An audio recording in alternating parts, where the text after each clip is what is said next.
What is going on, beautiful folks? Welcome to another episode of Mornings with Lee, your favorite self-aware narcissist. This morning, we're going to be talking about how healing from a narcissist is not linear, how it's not a straight line, how everybody's healing journey is going to take on a different shape or form. Before we hop into today's episode, y'all, make sure if you haven't already to check out my website, mentalhealness.net, to check out my courses, my support groups, my books, everything else I have going on is going to be on mentalhealness.net. Check it out and whatnot, y'all. But yes, y'all, healing from a narcissist is not a linear thing. It's not a straight line. I know y'all hear this all the time. Like, healing does not go from point A to point B. You don't just go straight there, right? Because narcissistic abuse, toxic relationships, healing from them are not just going to be normal. It's not just like healing from any old relationship, right? There's going to be a lot of different factors that are involved in it. So I tell people nowadays, this is something I'm working on right now, y'all. It's called draw your healing shape. What shape does your healing journey create, right? In these spaces and whatnot. What shape does your healing journey come out to be? It cannot be a straight line. What I mean by your healing journey takes shape is you have to take something, right? Dang it, I ain't got nothing right with. What do I have something right with? Go, like, take a piece of paper, write down, your starting point, right? Write down this can help you heal. Write down your starting point. Write down your ending point, healed or whatnot. Whatever you want your ending point to be called, write it down, right? Name it, personalize it, because it's your healing journey. It can't just be healing dot. Well, it can be if you want to call it that. It's your healing journey. So get to that point right there, y'all. Write that down.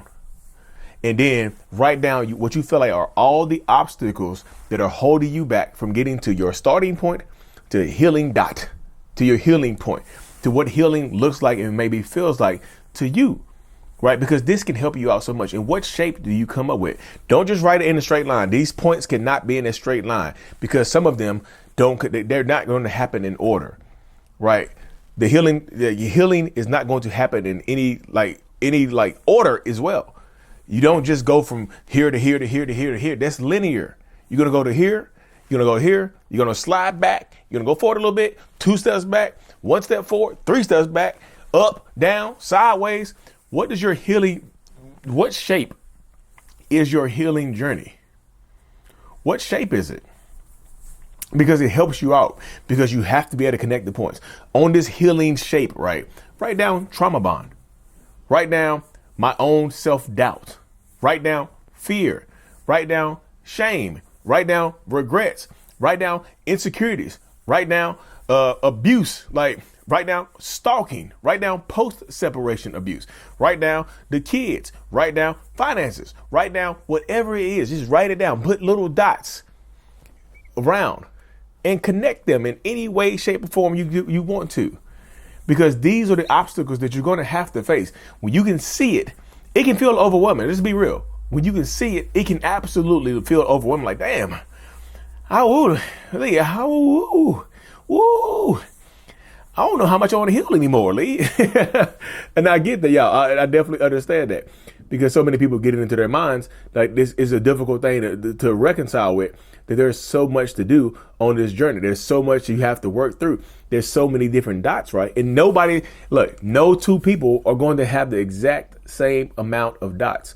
No 2 shapes are going to be exactly the same. It's like a fingerprint, right? This is pretty much not only your healing shape, it's also your healing fingerprint. Because no 2 shapes are going to be the same. You're going to draw up, down, back here, up, like, boot, circle back around this. You're going, and some of these spots, you're going to hit more than once. Some of these spots, you're going to hit more than one time. It's wild. Some of these spots, you're going to hit 2, 3 times. The trauma bond, it might come back up.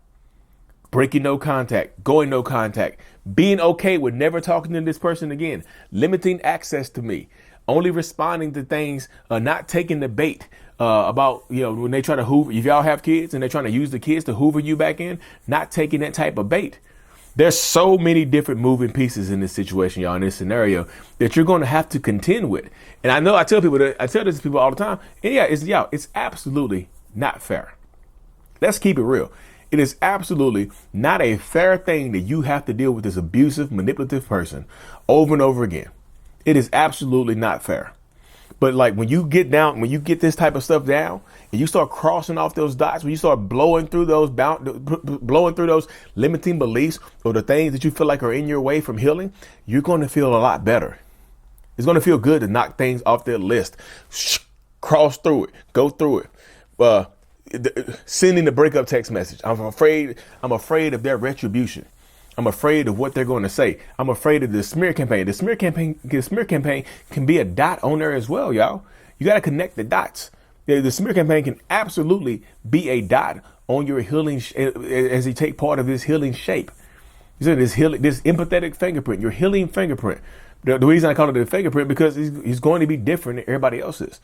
They're all healing journeys, but none are the same. They're all fingerprints, but no two are the same. That's how they can use fingerprints to identify people, because no two fingerprints are the same. No two sets of fingerprints are going to be the same, right? This is the space that so many people fall into. This is the space that so many people, that happens for a lot of people, right? This happens. This is a scenario that just runs like, yeah, it can help you out. This is something I'm working on in my course as well.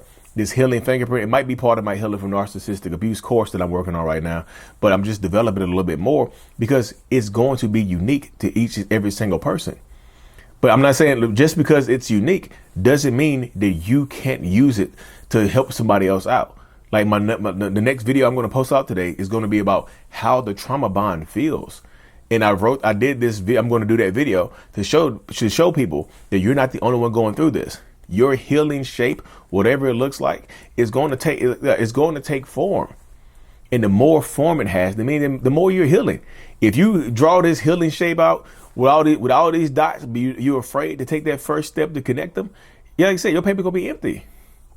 The fuller your paper is with marks and going through it, the better off I feel like you are, because that means you're working through the things that you feel like are obstacles.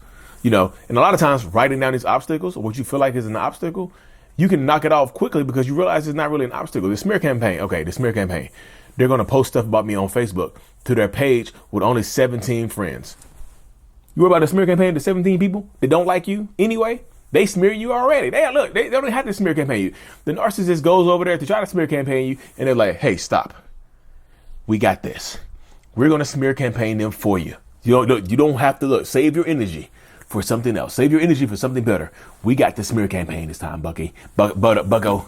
We got it. Don't you worry about a thing. We gonna get a hold to it right there. You see how crazy, you see how ignorant that sounds. But that's the inner workings of a lot of narcissistic people's minds. I promise you it is. This is how a lot of people's minds are going to work in these spaces, in these dynamics. It's going to help you out so much to understand that to develop your healing fingerprint, your healing shape. What does it look like? Write it down. If you want to, you can email it to me. Hey Lee, I did this healing shape, and write it down. Show it to me. Show me the dots. You don't have to start. If you already progressing on your healing journey, write down the obstacles that you already got through, and write down the ones if you feel like you have left. Write down, because you might have no obstacles left. You might just be like, damn, I thought this was an obstacle, but it's really not. I talked myself into this being an obstacle, but now I realize that it's actually not an obstacle. It's just something that I've created in my head. It's a limiting belief that I've created in my head that's keeping me stuck. It's not really an obstacle. It's something that I've made up. You see what I'm saying?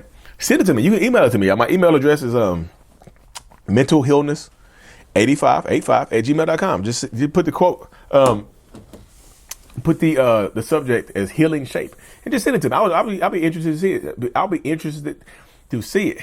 If you want me to, I'll block your name out of it. I can share them. I'll make a video about it and share the shapes and whatnot to show what people the obstacles look like. Show you what you feel like you're facing. Show me what you feel like is holding you back, and then you can start to find a way through it. It's just like the healing shape, the healing fingerprint. It's like a roadmap. You know what I mean? It's a lot easier. Even back in the day, we got Google Maps right now, but back in the day we used to have MapQuest. You know what I mean? MapQuest, you had to write down the stuff and take you couldn't take a picture. You had to write stuff down. The directions, how we get there? Write those directions down. Okay, you got to write it down. We could have did it without the directions, but it's a lot easier with MapQuest. It's a lot easier when you have a map. It's a lot easier to heal. It's a lot easier to get where you're going when you have a roadmap. And who better to create a roadmap of your own healing journey and your own obstacles than the person who's experiencing them, the person who's currently going through it, the person who's fighting through them right now. This is part of the y'all. This is part of the journey right here, y'all. I'm super interested to see if y'all see it. If y'all don't see it to me, that's cool as well. I know y'all not feeling me. I know I'm just a humble person. I know I'm pathetic. But you can put that right there on your look. They could be one of your dots on your healing fingerprint. Guilt, false guilt. You see what I'm saying? They make me feel guilty. Whatever it is, y'all. Whatever you feel like your obstacles are. You might have obstacles that I didn't list. Family, friends, whatever it may be. Same friend groups. We both play on the same volleyball team. Whatever it is, y'all. Anyways, y'all, make sure you sub to the channel if you haven't already. I'm super thankful for y'all. And as always, mental healness is out. Peace. What's going on, beautiful folks? Thank you so much for making it to the end of my video. I truly appreciate it. You have no idea. If you haven't already, hit that subscribe button. Y'all, you made it this far. You might as well subscribe. It really does help the channel, y'all. Y'all helps me reach more people as well. Also, I have coaching, my courses, and my support group available at www.mentalhealness.net. Thank you so much. Make sure you stick around, watch another video or two. I appreciate it. I'm out.